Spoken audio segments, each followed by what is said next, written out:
Hello guys! Welcome back to my class. Guys, I just want to remind you, listen carefully and focus on our lesson so that you have a lot of things to learn. Alright? Before we move on to our new lesson, let us have a short review regarding to our lesson last time. Our lesson last time was all about basic cooking methods. Guys, there are different ways of cooking food. Alright? The best method will depend on the food that is to be cooked and the desired result. Guys, the three types of cooking methods are cooking with dry heat, cooking with moist heat, and cooking with hot fat. Each of these methods uses heat to affect foods in a different way. Understanding and mastering the different types of cooking methods is essential to becoming a great chef or home cook. Knowledge of cooking techniques allows you to work with a variety of ingredients and kitchen equipment to achieve consistent, flavorful result in cooking. Guys, ang ibig kong sabihin, mayroong iba't ibang paraan ng pagluluto ng pagkain. Ang pinakamahusay na paraan ay depende sa pagkain na iyong lulutuin at kung ano ang magiging resulta nito. Guys, ang bawat isa sa mga pamamaraang ito ay gumagamit ng init upang maapektuhan o maluto ang mga pagkain. Kaya naman, ang pag-unawa at pagkabisado sa iba't ibang uri ng mga paraan ng pagluluto ay napakahalaga upang maging isang mahusay na chef o tagapagluto sa bahay.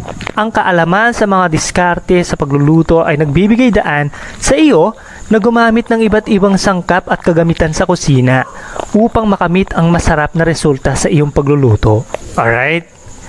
Now, the first one is cooking with dry heat. Cooking with dry heat, guys, includes broiling, pan broiling, roasting, and baking. The first one, broiling. Broiling, guys, is done by exposing the food directly to the source of heat, such as cooking over or before a clear bed of coals or a glass flame. That is broiling, guys. Next, when we say pan broiling, guys, it is an adaptation of the broiling method where food is cooked in a sizzling hot pan on top of the stove. Alright? Next, roasting. When we say roasting, guys, it is almost universally applied to the action of both hot air and radiant heat. Okay? That is roasting, guys. Next, baking.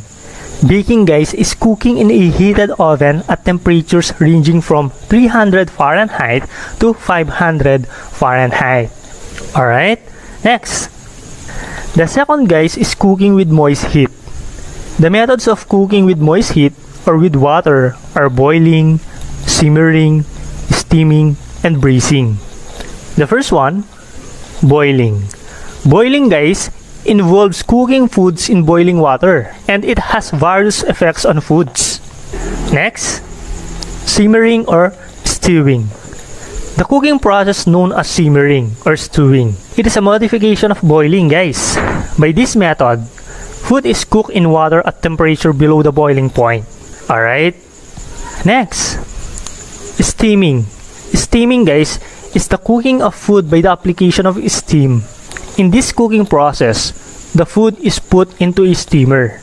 Guys, usually the foods cooked in the steamer are like siomai, siopaw, puto, and many more. Alright?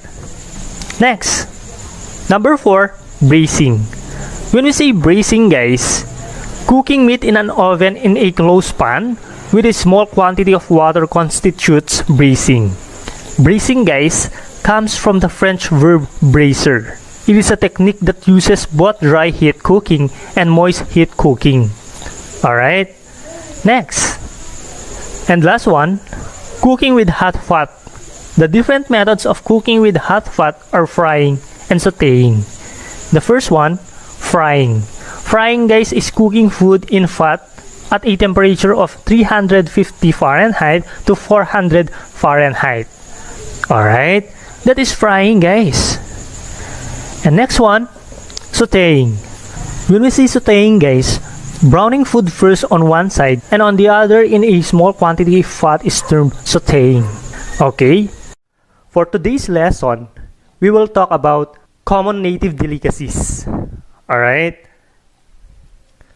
Native delicacies, guys, are food choices that are enjoyed by our countrymen Maybe because these delicacies use native or local ingredients that we have learned to cherish from birth. Ibig sabihin nito guys, ito ang mga katutubong pagkain o kakanin na kadalasang kinakain o tinatangkilik ng mga Pilipino. Marahil, dahil ang mga delicacy na ito ay mayroong mga katutubong sangkap na siyang nagpapasarap sa bawat kakanin. Ito rin ay dahil mayroong taglay na kahulugan ang bawat delicacy na ito at natutunan natin sa ating mga ninuno. You know what guys?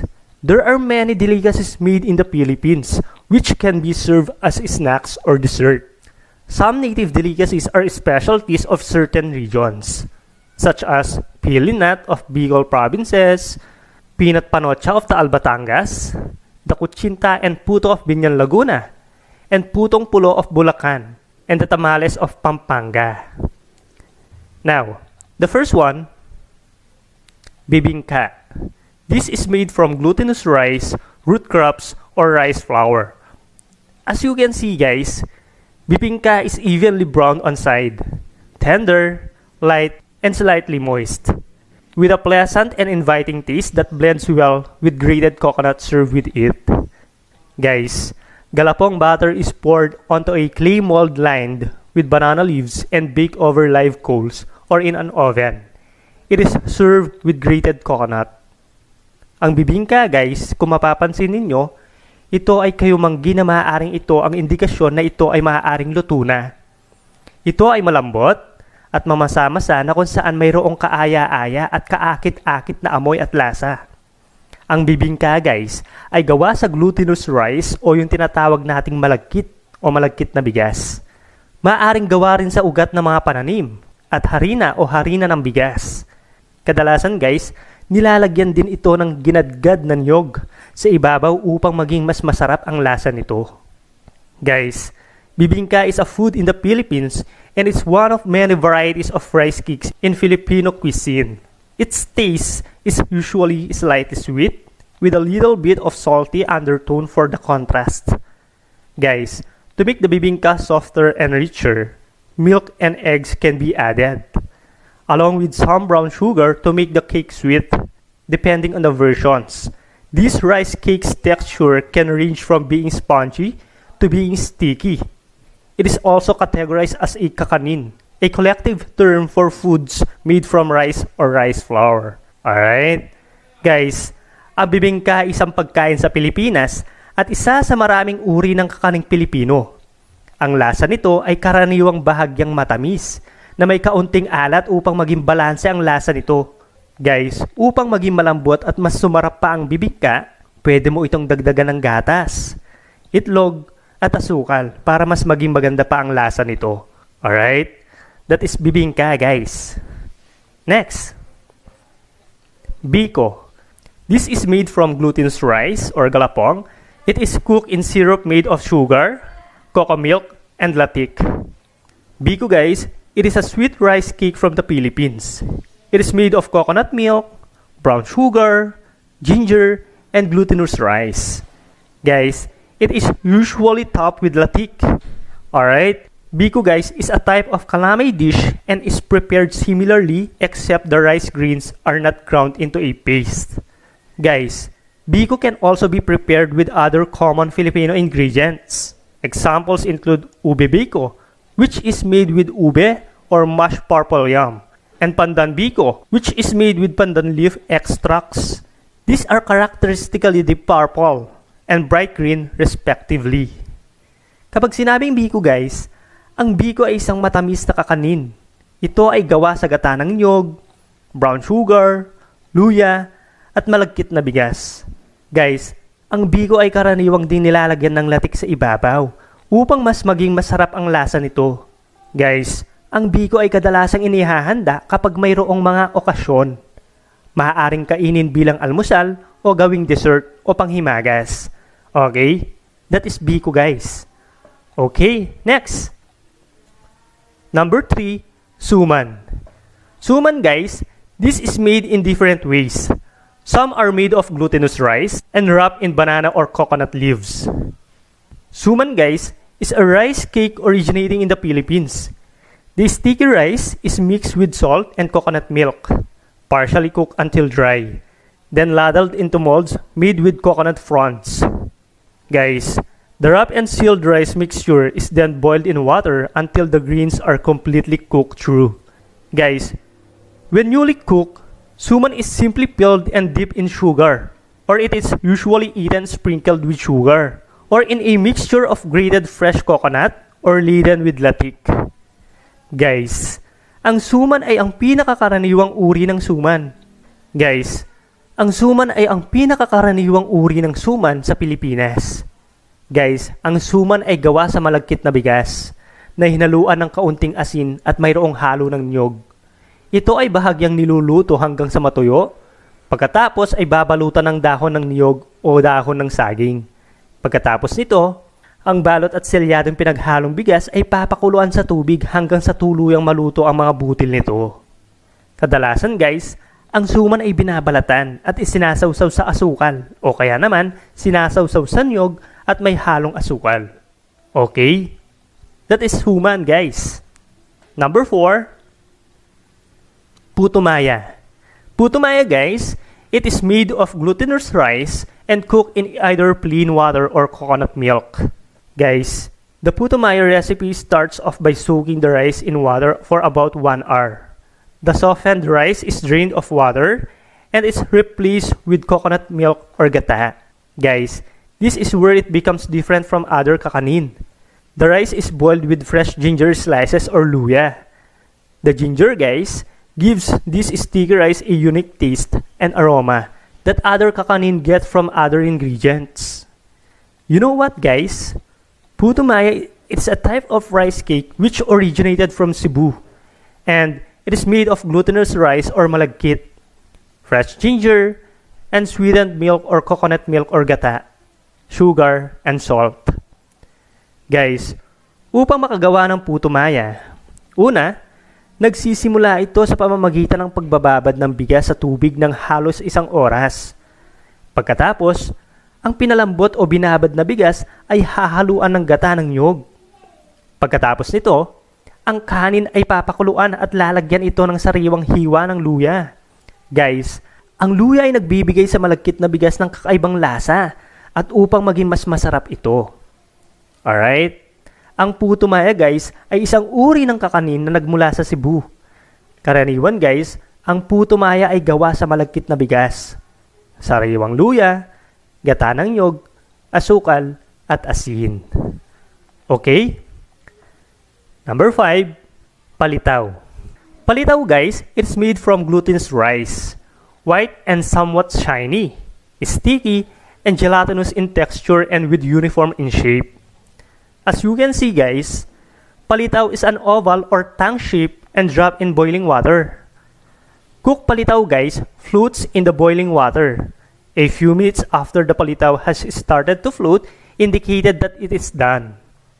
Guys, after it is cooked and drained, each palitaw is rolled in grated coconut, then sprinkled with a sugar-toasted sesame seed structure. Guys, palitaw is a Philippine dessert and snack made with glutinous rice. It is a small, flat, sweet rice cake eaten in the Philippines. They are made from galapong, wash, soak, and ground malagkit. Guys, ang palitaw ay gawa sa malagkit na bigas na kung saan ibinababad, huhugasan, at papakuluan hanggang sa ito ay maluto. Guys, malalaman natin na luto na ang palitaw kapag ito ay umangat o lumutang na sa tubig. Pagkatapos, ang palitaw ay lalagyan ng ginadgad na niyog at lalagyan ng asukal at toasted sesame seeds upang ito ay maging masarap ang lasa. Alright? That is the process of making the palitaw guys.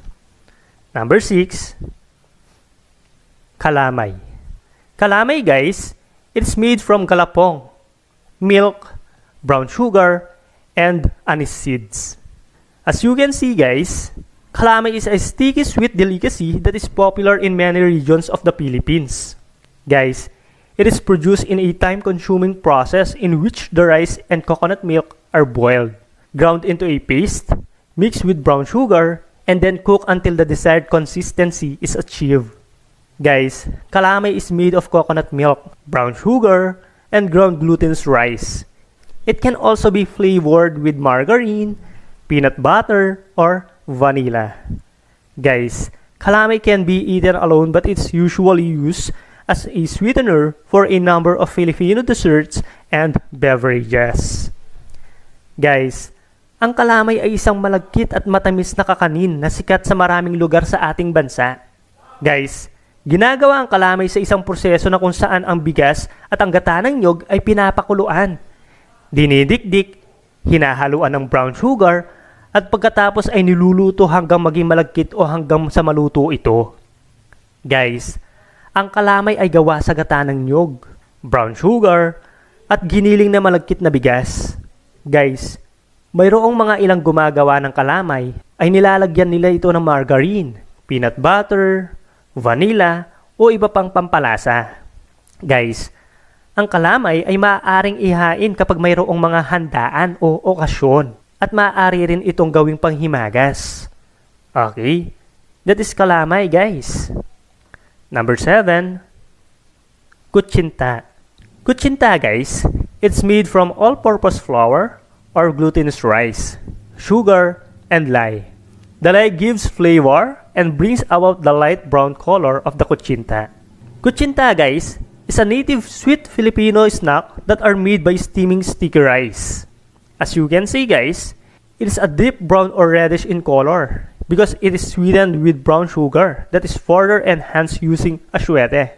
It has a thick jelly-like texture, easily removed from molder when allowed to cool a little, has a fine texture, and a pleasant flavor that blends well with grated coconut served with it.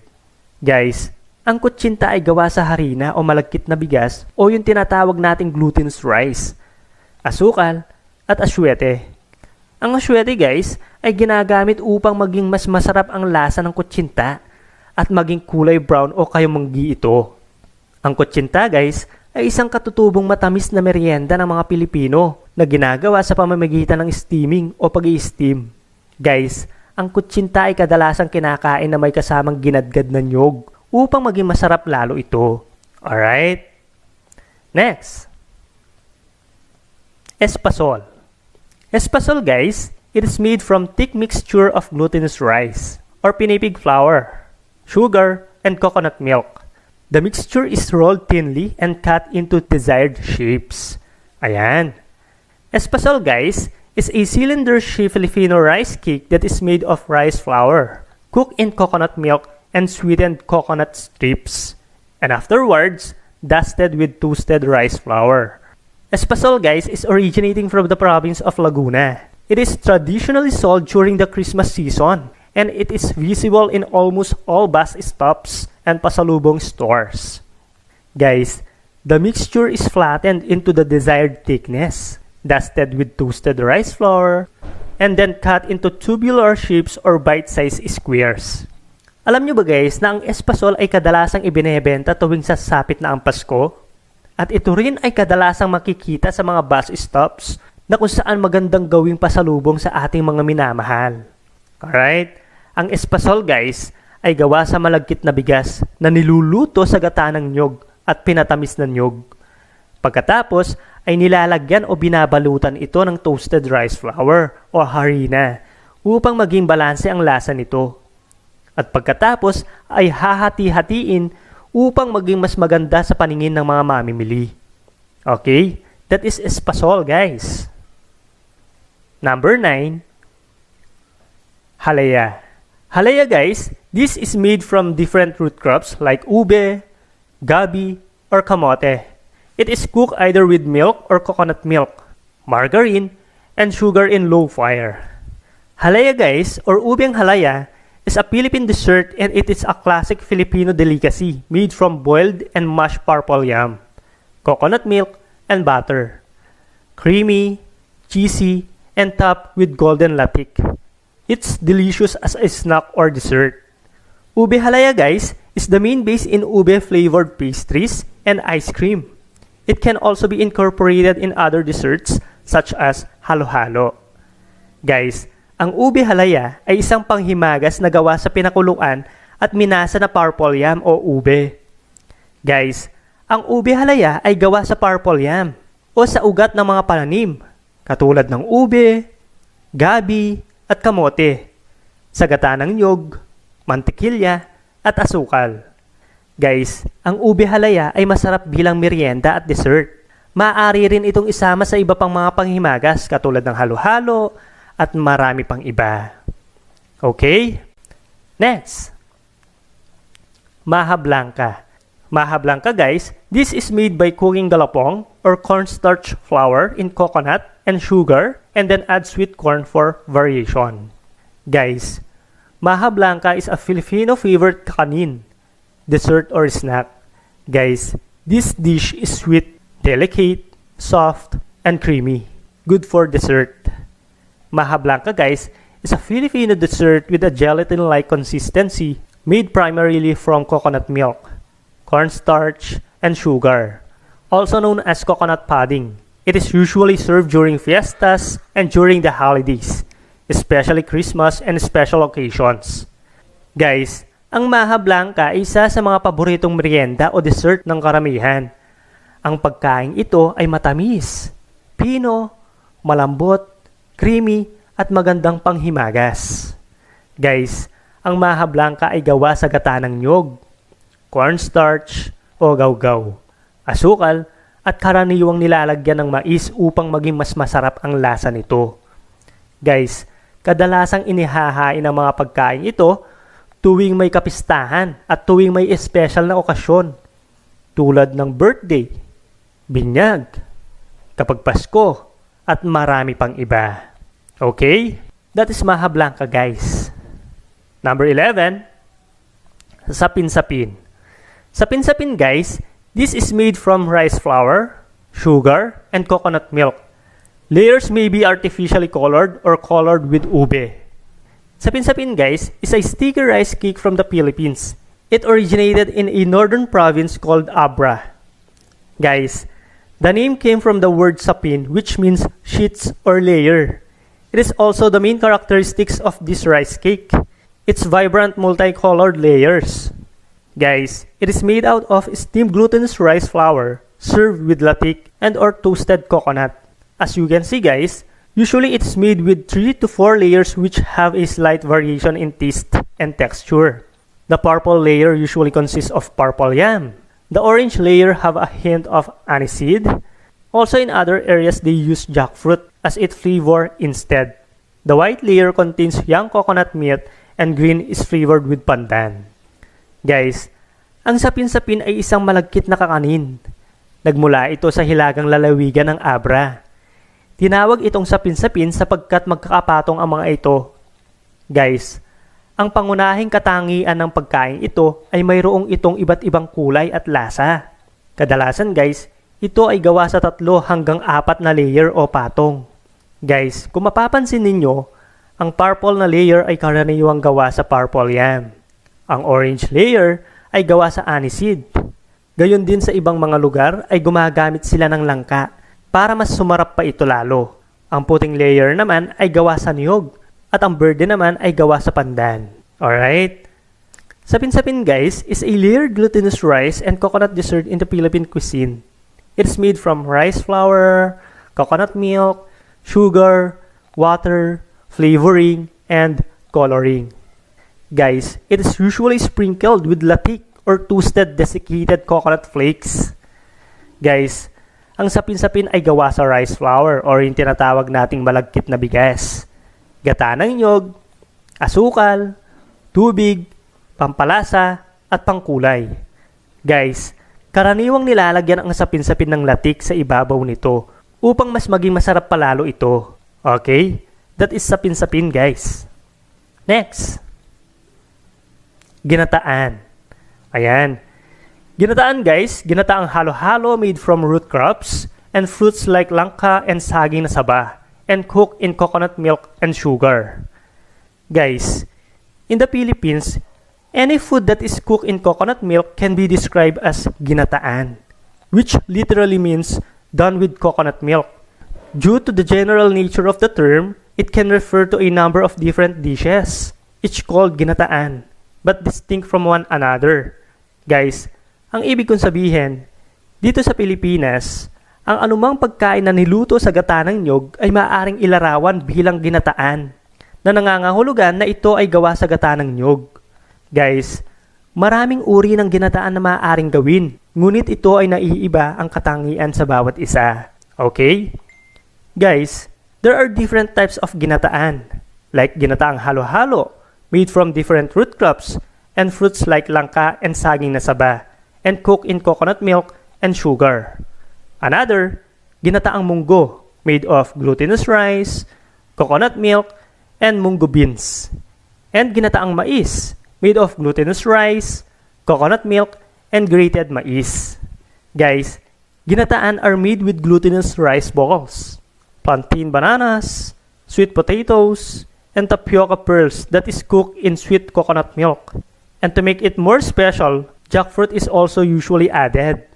Guys, ang ginataan ay kadalasang gawa sa malagkit na may halong saging, kamote, munggo, mais, at marami pang iba na niluto sa matamis na gata ng niyog.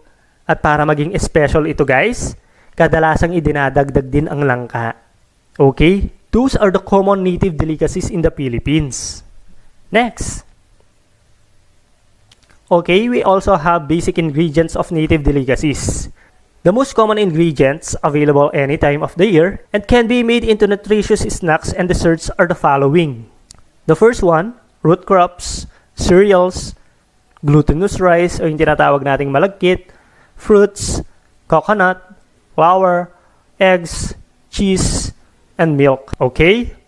Okay guys, I will show you a video tutorial on how to make common native delicacy. Alright?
Now, let us talk about tools and equipment used in preparing native delicacies. The first one, CARAJAY. CARAJAY, guys, it's used for direct cooking of mixtures requiring prolonged cooking with stirring like kalamay, blanca, and others. CARAJAY, guys, is a deep round bottom and a wide open pan used for stir-frying foods and stirring delicacies like kalamay, blanca, and others at a high temperature. Kung mapapansin ninyo guys, ang CARAJAY ay mayroong malalim at pabilog ang ibaba. Now, what is the main purpose of CARAJAY guys? Ang pangunahing layunin o gamit ng CARAJAY ay ang magprito at magluto at maghalo ng matagal katulad kapag nagluluto tayo ng kalamay, blanca, ube halaya, at marami pang iba. Maganda itong gamitin guys sapagkat kaya nito kahit gaano pa kainit o kalakas ang apoy. Okay? That is the main purpose of CARAJAY guys. Next, chopping board.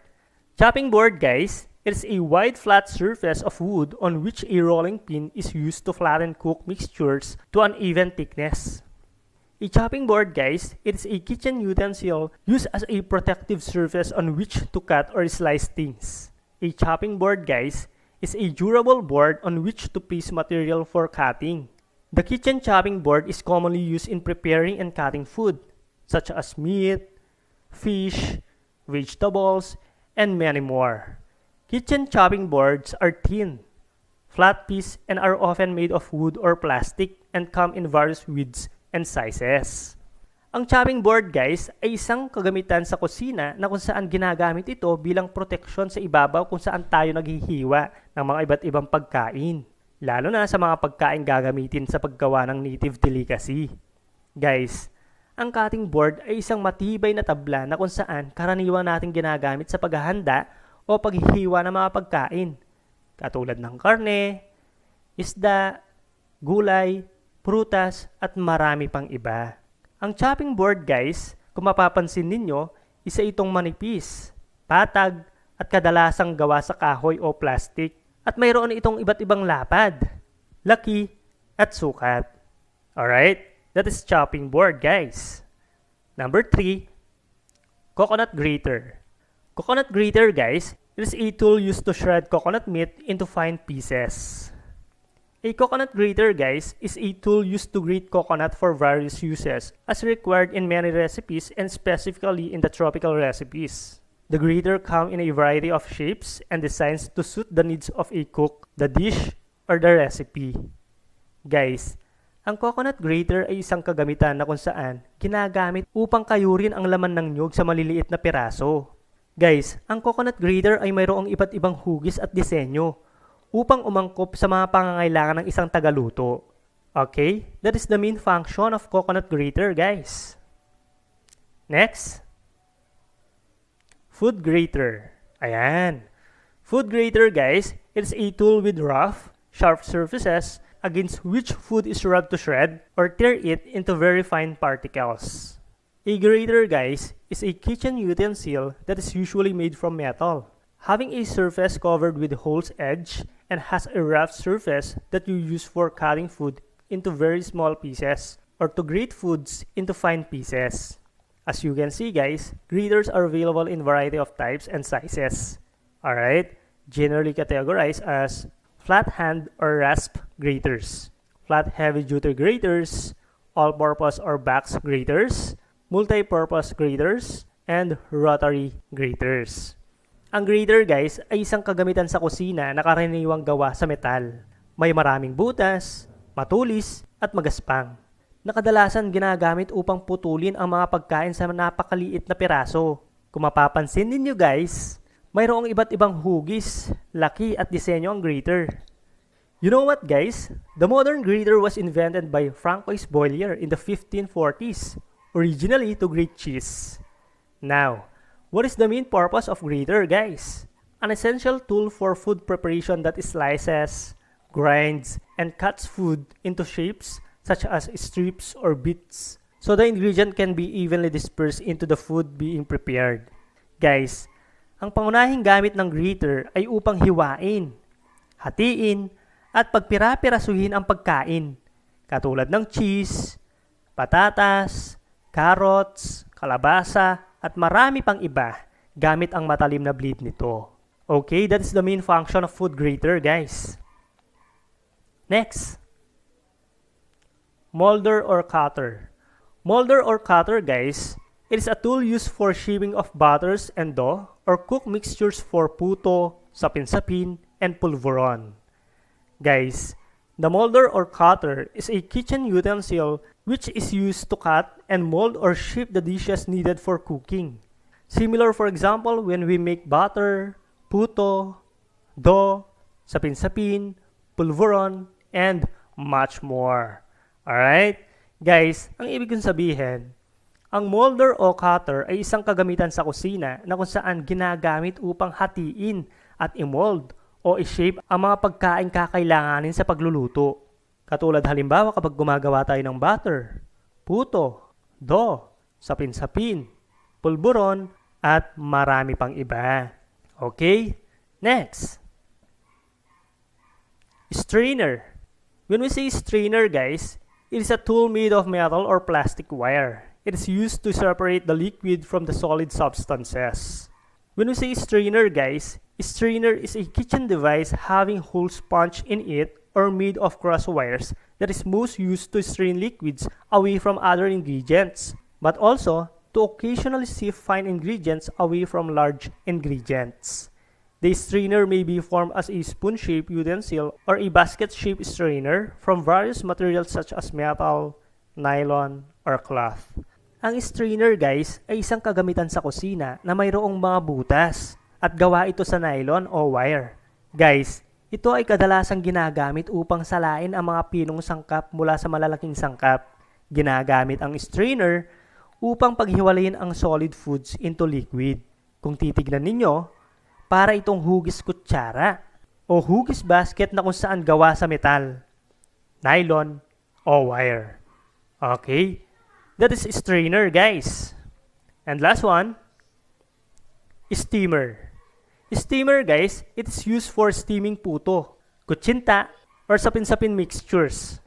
A food steamer, guys, or steam cooker is a small kitchen appliance used to cook or prepare various foods with steam heat by means of holding the food in a closed vessel, reducing steam escape. This manner of cooking, guys, is called steaming.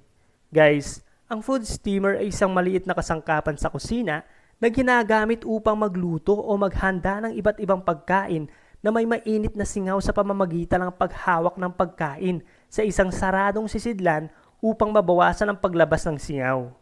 Guys, ang ganitong paraan ng pagluluto ay tinatawag na steaming.